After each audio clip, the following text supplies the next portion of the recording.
Hi everyone, it's Emily, and I wanted to offer up a little bit of a reading and maybe a Dharma talk before you start your asana practice today.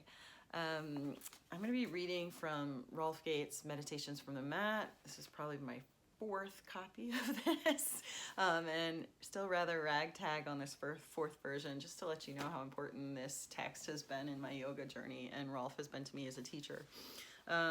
Rolf, before he was a yoga teacher, was an Army Ranger, so that kind of fits into today's essay that he wrote. It starts with a quote.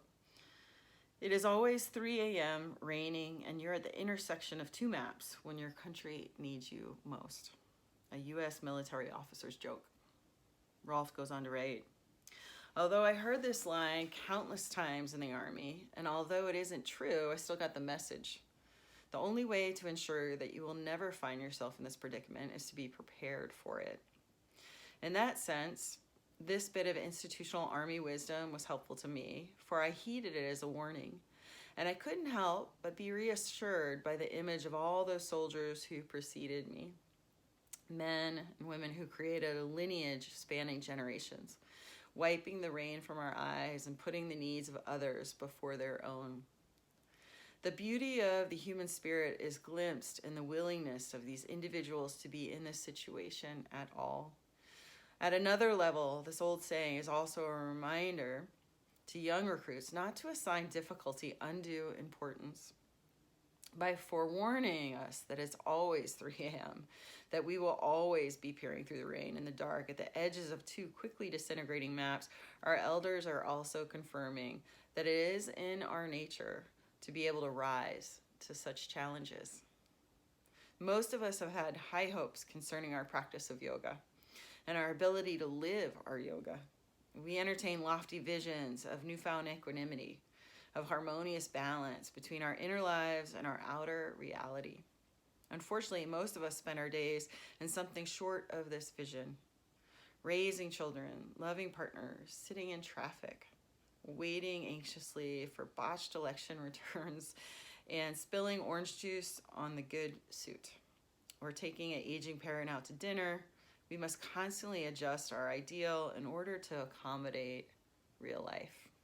We often find that it's 3 a.m., raining, and we're at the intersection of two maps when the world most needs us to live our yoga. But we can do it, and we can do it beautifully.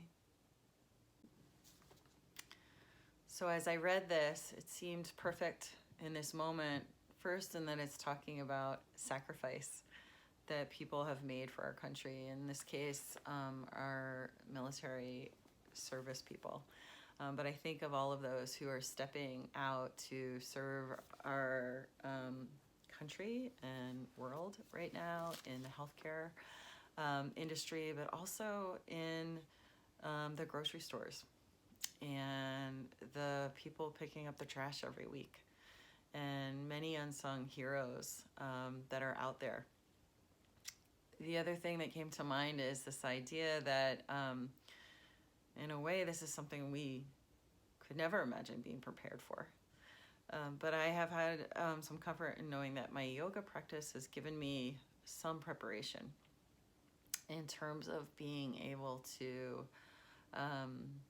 calm my nervous system down, to move through my daily life in a way that's more mindful so that I can keep myself and others safer.